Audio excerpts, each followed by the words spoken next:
반갑습니다. AD 64년경 로마의 대폭군이 누굽니까? 네로 황제죠. 네로 황제 때 기독교 박해가 굉장히 극심하였습니다. 그래서 그 당시 로마 교회를 돌보고 있던 베드로 사도는 이 박해를 피하려고 로마를 빠져나오고 있었습니다.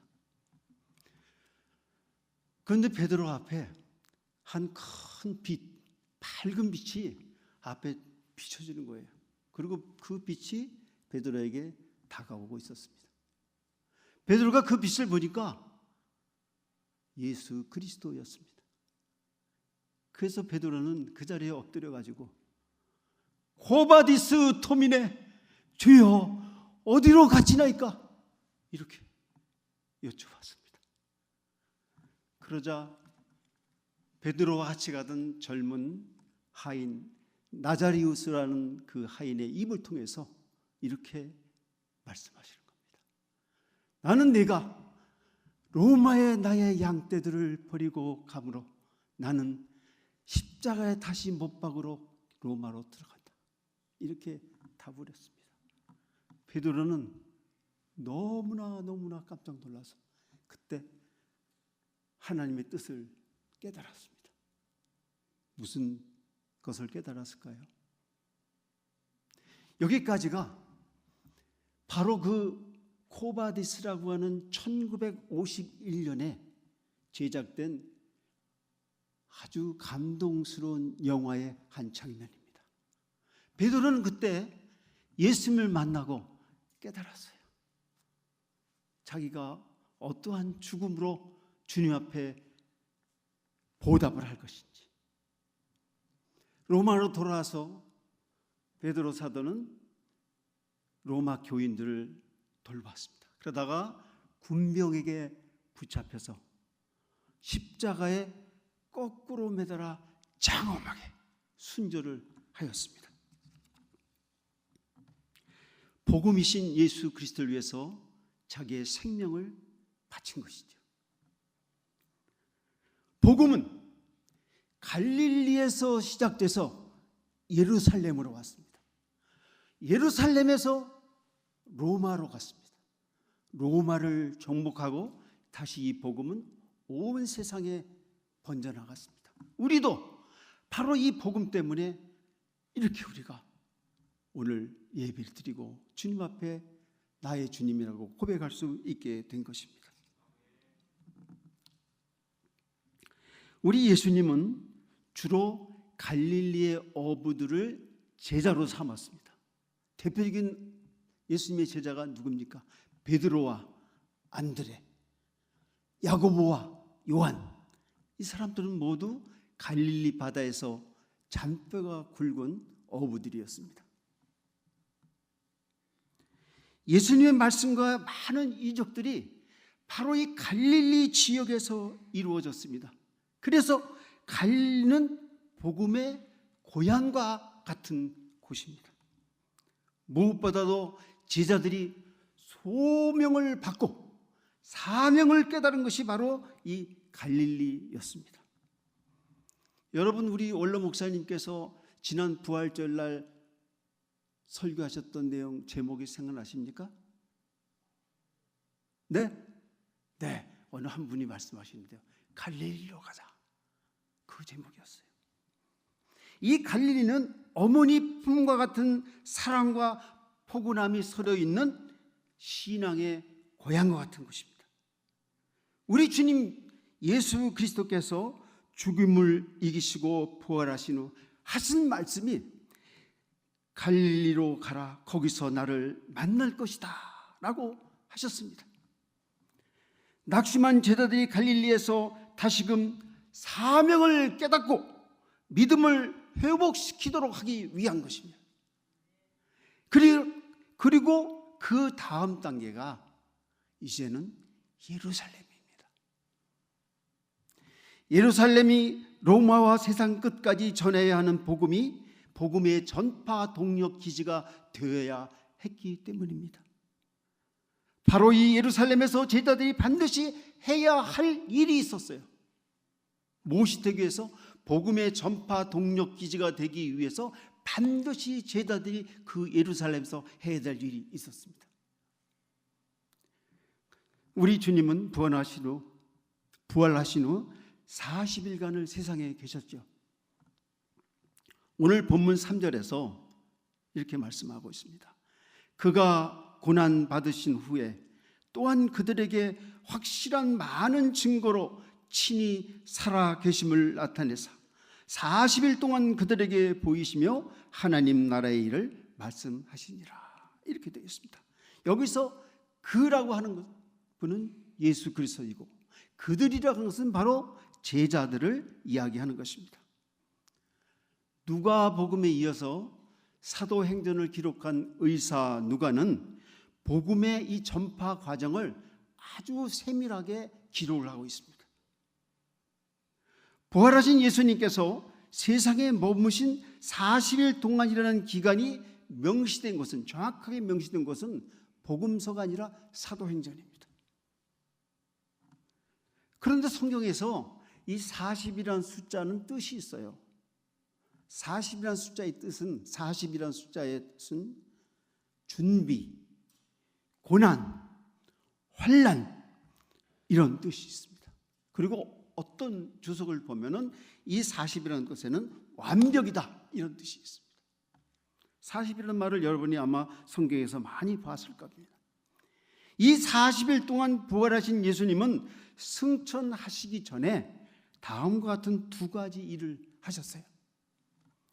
오늘 3절 상반절을 보면은 첫 번째 하신 일이 나타나는데, 부활하셨다, 내가 죽음에서 예수님께서 부활하셨다고 하는 확실한 증거를 많이 보이셨습니다.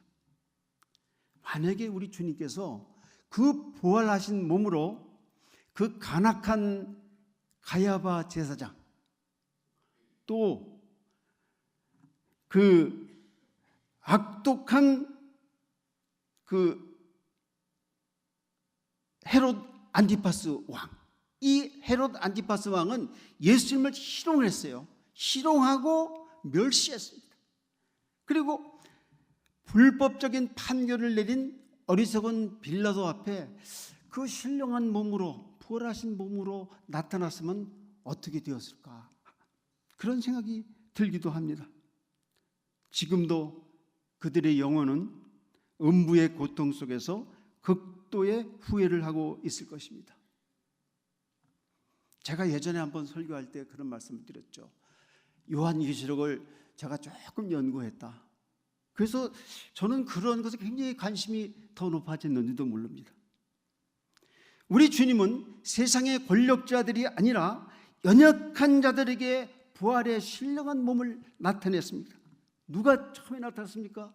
낙심하고 슬퍼했던 막달라 마리아, 또 엠마로 내려가던 그 두 제자, 또 의심 많은 제자 도마, 그리고 갈릴리 바닷가로 고기잡이 어부 생활로 다시 돌아갔던 베드로, 그리고 다른 모든 제자들과 500여 형제들에게 예수님께서는 내가 부활했다, 내 손을 보아라, 여기 못자국 있지 않느냐, 여기 내 옆구리를 봐라, 여기 창자국 있지 않느냐, 내 발을 봐라, 여기 못자국 있지 않느냐, 이렇게 다 예수님은 보여주셨습니다.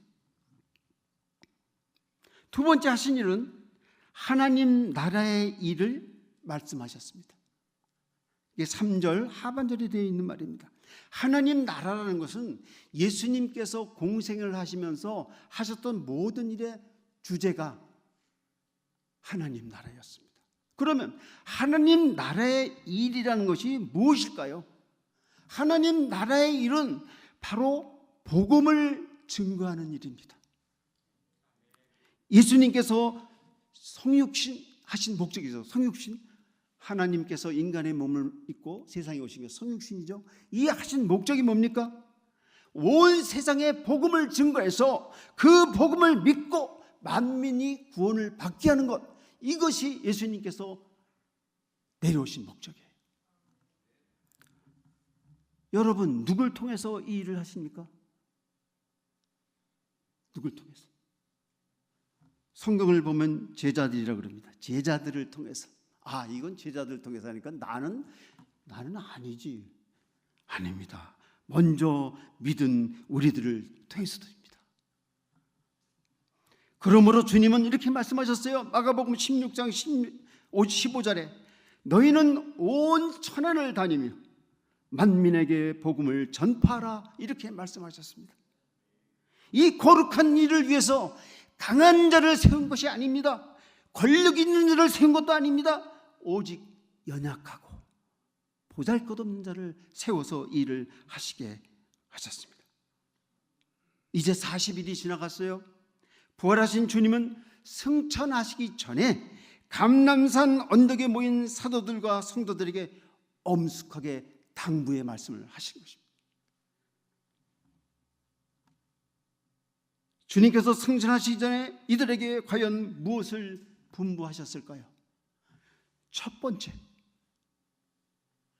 예루살렘을 떠나지 말라, 이렇게 하신 말씀이 첫 번째 말씀이에요. 분부의 말씀입니다. 예수님이 승천하시기 직전에 하신 말씀, 예루살렘을 떠나지 말라. 4절 상반절에 사도와 함께 모이사 그들에게 분부하여 이르시되 예루살렘을 떠나지 말고, 이렇게 말씀하셨습니다. 갈릴리에서 사도들은 제자로서의 소명과 복음 전파의 사명을 다시 깨달았죠. 그리고 또 무엇을 깨달았습니까? 주님과의 처음 사랑을 회복한 제자들은 더 이상 갈릴리에 머물러 있어서는 안 됩니다. 갈릴리에서 사명을 감당해야 하는 예루살렘으로 돌아와야 합니다. 하나님의 뜻이 이루어지려면 반드시 예루살렘에 있어야만 합니다. 예루살렘이 복음 전파의 원동력을 얻을 전초 규제임을 누가복음과 사도행전이 강조하고 있습니다. 누가복음 24장 49절입니다. 볼지어다 내가 내 아버지께서 약속하신 것을 너에게 보내리니 너희는 위로부터 능력으로 입혀질 때까지 이 성에 머물라, 이렇게 주님은 말씀하시고 분부하셨습니다. 주님은 왜 제자들에게 이토록 예루살렘을 떠나지 말라고 하셨는지 생각해 보십시오. 이제는 더 이상 갈릴리에 미련을 두지 말라는 것입니다. 물론 이 갈릴리 지역은 주님의 복된 말씀을 들었던 정말 아름다운 곳입니다.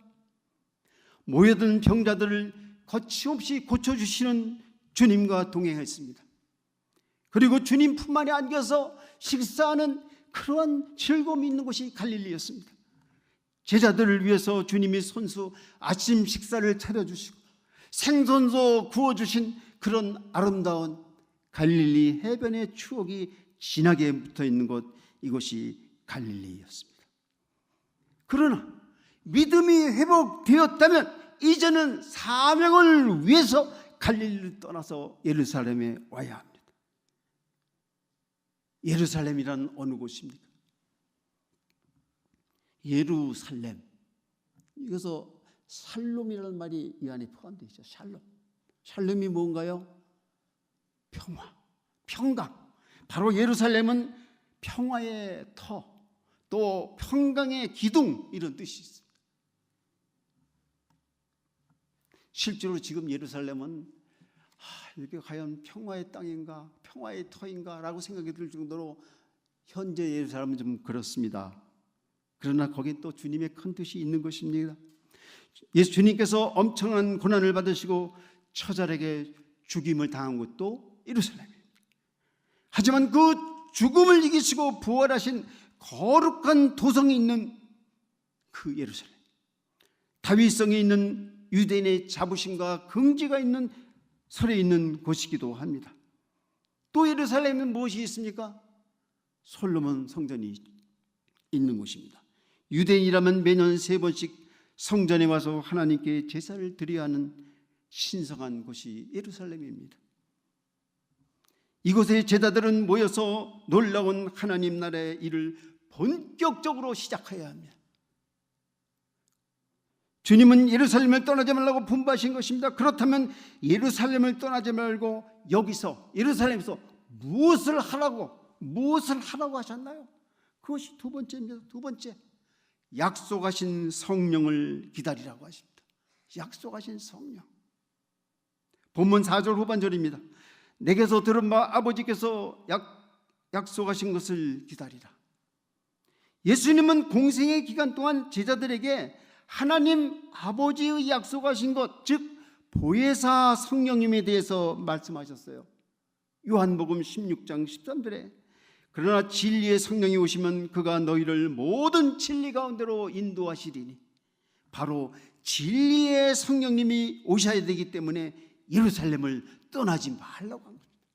성령님을 기다리는 장소가 예루살렘이었던 것입니다.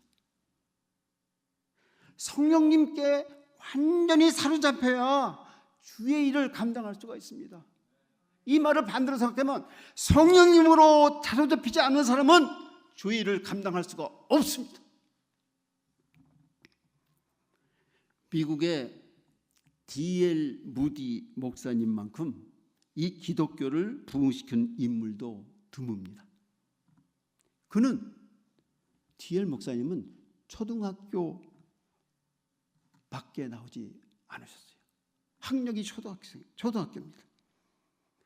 그러나 이 무디 목사님은 복음적이며 영감 있는 열정적인 설교로 수많은 영혼들을 주님께로 인도했습니다.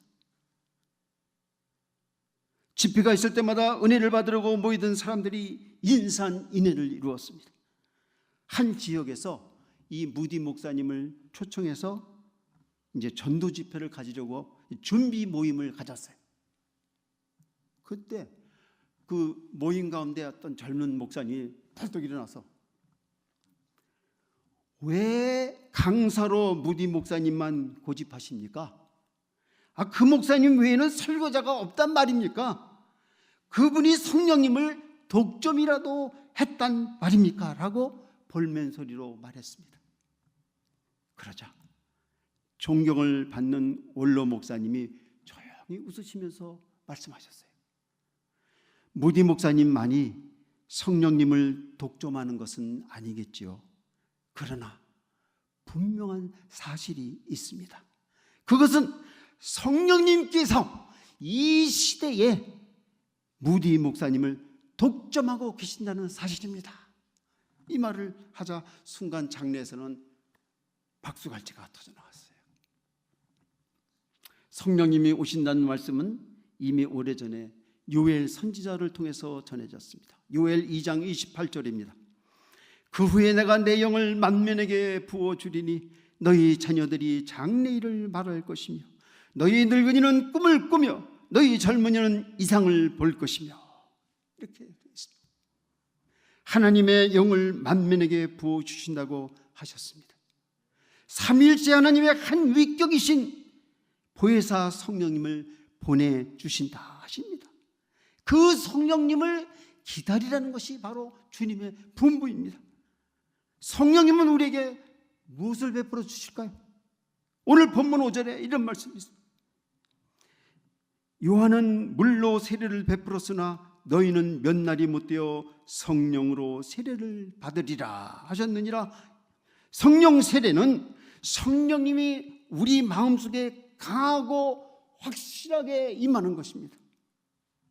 성령 세례는 성령님과 내가 하나가 되는 것입니다. 그래서 예수님도 요한복음 20장 22절에 성령을 받으라 이렇게 말씀하셨어요. 여기서 주님은 앞으로 열흘 후에 오순절을 염두에 두고 하신 말씀입니다. 예수님이 40일간 계셨죠. 그리고 그 이후에 열흘이 지나서 오순절입니다. 오순절에 임할 바람 같은 성령님, 불 같은 성령님의 역사하심이 있을 것임을 말씀해 주셨습니다. 그러면서 주님은 증인으로서의 사명을 선언하셨습니다. 여러분이 잘 아는 사도행전 1장 8절의 말씀입니다. 오직 성령이 너희에게 임하시면 너희가 권능을 받고 예루살렘과 온 유대와 사마리아와 땅끝까지 이르러 내 증인이 되리라. 이 말씀을 하시고 예수님은 감난산에서 하늘로 승천하셨습니다. 그 감난산에서 이제 돌아온 제자들은, 성도들은 마가의 다락방에 모였습니다. 120명이 모였다고 성경은 되어 있죠. 여기서 뭐를 했을까요? 성령 받기를 뜨겁게 기도하였습니다. 드디어 오순절에 강한 바람소리와 함께 각 사람 위에 불의 혀같이 보이시는 성령님의 신비한 역사가 일어났습니다. 여러 나라의 각종 방언이 터져나왔습니다. 성령님은 눈에 안 보이지만 바람과 같이 불같이 오셨습니다. 이제 성령님은 우리와 함께 하십니다. 믿으십니까? 그리고 구체적으로 우리를 도우십니다. 그렇습니다. 성도들은 성령님으로 말미암아 약한 믿음이 강한 믿음으로 바뀌어집니다. 죽음도, 질병도, 고난도, 환난도 모두 성령님의 능력으로 헤쳐나갈 수가 있습니다. 2000년 전 예루살렘의 마가의 다락방에 임하신 성령님은 지금 여기에 우리와 함께 하십니다. 마태복음 28장 20절에 내가 세상 끝날까지 너희와 항상 함께 있으리라, 이 말씀이 응해진 것입니다.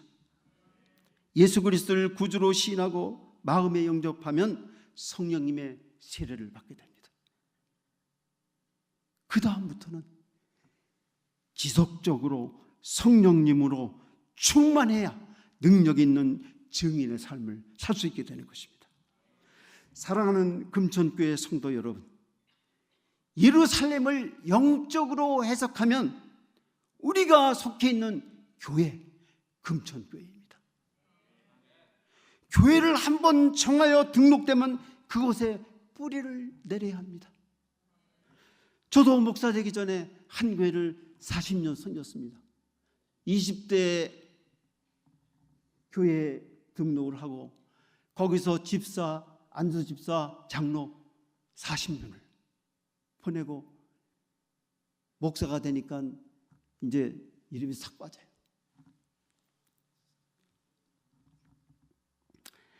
끝까지 교회를 중심으로 신앙생활을 해야 합니다. 목사가 안 됐으면 지금도 거기서 장로하고 있죠. 그런데 교회를 쉽게 떠나는 교인들이 있습니다. 여러 가지 이유가 있겠지만은 대부분 자신을 알아주지 않는다는 비신앙적이고 세속적인 이유가 그 마음에 있습니다. 교회가 우리의 기도의 자리가 되어야 되고 찬양의 자리가 되어야 되고 성령 충만의 자리가 되어야 합니다. 열흘 전인 지난 4월 30일 주일 저녁 때 우리 신경민 담임 목사님 취임 감사 예배가 있었습니다. 그렇죠? 그런데 저는 그때 갑자기 허리 디스크 통증이 재발되어서 막 움직이는 것조차 막 고통스러웠어요. 얼마나 아픈지 모릅니다. 이 디스크가 한번 이게 재발이 되면. 근데 안 갈 수가 없잖아요. 우리 신경민 담임 목사님 취임 감사 예배인데, 그래서 그냥 복대를 단단히 메고 그 아내가 모는 차를 이제 타고서 서울에서 이제 한 3시간 넘게 걸려서 오니까 7시 한 몇 분 됐어요. 그래갖고 여기서 많이 차가지고 여기서 있지 못하고 저 처음으로 저 올라서 예배를 드렸네요. 저 위에서. 몸이 불편하였지만은 우리 김사만 원로 목사님, 명성교회 원로 목사님의 그 1시간 설교가, 목사님이 1시간 설교하셨어요. 근데 저는 10분처럼 느껴졌습니다. 10분. 그러니까 이게 목사가 설교가 길고 짧은 거는 이게 설교를 잘해야 돼. 그렇지 않으면 이게 길다 짧다 뭐 말이 많은 거예요. 그리고 저는 그때 축사하시는 우리 김진홍 원로 목사님 얼굴에서 뭘 봤냐면은 3가지를 봤어요. 기쁨, 안도, 감사의 모습을 봤습니다. 지금 필리핀에서 보고 계실지도 모르는데 하여간 거기서 잘 하실 것으로 생각이 듭니다. 그리고 이건 제가 한 말이 아닙니까? 우리 김삼환 목사님이 단 한마디로 우리 신경미 목사님을 평했잖아요. 깨끗하다. 근데 저는 거기다 하나 더 붙였어요. 깨끗하고 순수하다. 깨끗하고 순수한 신경미 목사님이 우리 금정교회에 오시면 너무나도 큰 하나님의 은혜임을 알 수가 있었습니다. 이제 금정교회를 사랑하는 우리 성도들과 함께 제2의 부흥이 반드시 일어날 것을 믿습니다. 그렇습니다. 진정으로 하나님을 사랑하는 성도라면 교회를 뜨겁게 사랑하지 않을 수가 없습니다. 그러므로 오늘 예루살렘을 떠나지 말고라는 주님의 분부는 교회라는 믿음의 자리, 기도의 자리를 떠나지 말라는 말씀입니다. 교회를 통해서 성령 충만을 얻기 때문입니다. 마가의 다락방에 모인 120명의 성도들의 기도 속에서 성령님이 오셨습니다. 이와 같이 우리도 기도에 전념하여 영성이 회복되고 성령님으로 충만케 되기를 축복합니다. 산골짜기에서 온 편지라는 이 글로 유명한 분이 있습니다. R.A. 톨레이 성공의 신부님이에요. 대천덕 신부라고 이렇게 알려져 있죠. 성공의 신부니까 이건 무슨 카톨릭 아니냐라는 그런 분이 있지만, 성공회는 카톨릭과 비슷한 그러한 그 직제라든가 그런 예배 의식은 카톨릭과 비슷하되 그 교리 내용은 우리 개혁교회와 똑같습니다. 개혁교회와. 그러니까 성공의 신부, 그렇다고 카톨릭과 같다고 생각하시면 안 됩니다. 근데 이 토레이 신부님이 성령 충만을 사모하는 글이 우리의 심령을 막 일깨워요. 우리의 심령, 제 심령이 이끌어졌어요. 여러분도 한번 들어보세요. 이렇게 말씀하고 있어요. 아침에 일어나면 저는 성령 충만을 위해서 기도합니다. 하나님, 성령 충만하게 도와주십시오. 성령 충만하지 않으면 오늘 하루 종일 저는 너무나 쉽게 흔들리는 사람이기 때문입니다. 또한 이렇게 고백합니다. 하나님, 제가 성령 충만하다고 느끼지 못할 때 함부로 말하지 않도록 도와주십시오. 성령 충만하지 않을 때 말하면 실언하게 되고 사람들에게 상처를 주기 쉽기 때문입니다. 하나님, 제가 성령 충만하지 않을 때 제 인생에 중요한 결정을 하지 않도록 도와주십시오. 성령 충만하지 않으면 저의 결정은 잘못될 가능성이 항상 있기 때문입니다. 이 토레이 신부님 얼마나 깊이 있는 그 글이에요. 매일같이 성령 충만을 진정으로 사모하신 이 토레이 신부님의 말씀을 소개해드렸습니다. 사랑하는 금정교회 성도 여러분, 성령 충만을 위한 기도는 교회의 기초와 같아서 이 기도가 흔들리면 모든 것이 흔들립니다. 하지만 교회를 위해서 눈물로 기도하는 성도들이 있다면 교회는 절대로 흔들리지 않습니다. 교회를 위해 무릎을 꿇는 한 사람, 그 한 성도가 우리 각자의 이름이 되어야 할 것입니다. 이런 교회가 바로 주님이 원하시는 복된 교회입니다. 우리는 성령 충만을 위하여 기도하는 성도인가요? 그렇다면 여러분은 영적 예루살렘인 교회를 사랑하는 성도입니다. 시간이 많이 갔지만은 1시간 설교도 하실 때 느끼면 10분이라고 느껴졌는데, 제가 목사가 된 그 가장 큰 그 소원이 한번 말씀드린 것 같긴 한데, 1973년 5월 30일 빌리그람 목사님 초청 100만 명 모인 그 자리에서 그때 제가 대학교 2학년 때입니다. 그때 그 자리에서 제가 그 소원을 했어요. 그것이 그때 갔으면은 정말 큰 주의 일을 감당할 수 있었을 텐데 하는 생각도 나지만은 지금도 감사합니다. 우리 금천교회 같은 이런 아름다운 교회에서 이렇게 이제 내일 모레 내년에 은퇴하게 될 저를 이렇게 부목사로 해주시고 또 설교도 할 수 있게 해주시고 얼마나 감사한지 몰라요. 그래서 열심히 하려고 합니다. 그리고 늘 지금도 저는 기도하고 있어요. 저는 설교를 준비하면서 저도 토레이 신부님처럼 정말 성령 충만한 삶 매일같이 저도 집 근처에 이제 새벽 기도를 나갑니다. 나가서 거기서 또 기도를 합니다. 하나님 성령 충만하게 해주십시오. 제가 하여튼 어떻게든지 제가 주를 위해서 이 남은 시간 정말 보람있게 쓰겠습니다 라고 기도를 하는데 주님이 더 크게 이제 불러가실 때까지 주님이 두 가지죠. 내가 내 생명이 끝나서 주님께로 가는 것, 그 다음에 주님이 오시는 것, 그게 사실은 제일 좋은 거예요.